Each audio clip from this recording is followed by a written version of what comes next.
Welcome back to morning super prime time bulletin లో ముందుగా ఎప్పటివరకున్న 6 big breakings చూద్దాం.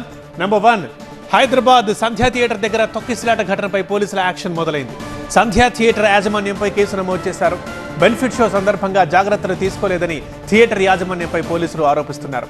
ఇక సెకండ్ బ్రేకింగ్ చూద్దాం.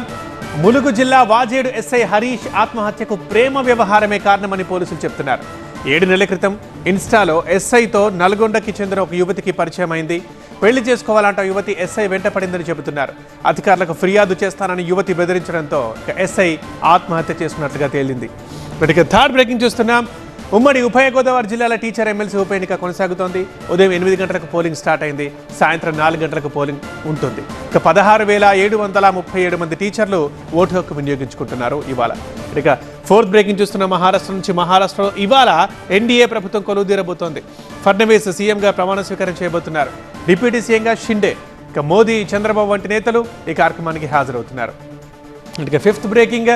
క్రిప్టో కరెన్సీ రారాజు బిట్ కాయిన్ చరిత్ర సృష్టించింది. తాజాగా బిట్ కాయిన్ $1,00,000 మార్కుని తాకింది. ట్రంప్ గెలిచిన తర్వాత బిట్ కాయిన్ ఒక దశలో $98,000 వరకు వెళ్ళి భారీగా తగ్గింది. బట్ ఆశ్చర్యంగా మళ్ళీ వేగం పుంజుకొని $1,00,000 చేరుకుంది ఇప్పుడు. ఇక సిక్స్త్ అండ్ ఫైనల్ బ్రేకింగ్. ఫ్రాన్స్లో మైఖేల్ బార్నియర్ ప్రభుత్వం కుప్పకూలింది. అవిశ్వాస తీర్మానంలో ఆయన ప్రభుత్వం పతనమైంది. ఫ్రాన్స్లో అవిశ్వాస తీర్మానంతో ప్రభుత్వం కూలిపోవడం 1962 తర్వాత ఇదే తొలిసారి. అధ్యక్షుడు మ్యాక్రాన్ ఈయన్ని నియమించిన 3 నెలలకే ప్రభుత్వం కుప్పకూలింది. రైట్, ఇక ఇవి ఇప్పటివరకున్న 6 బిగ్ బ్రేకింగ్స్. ఇక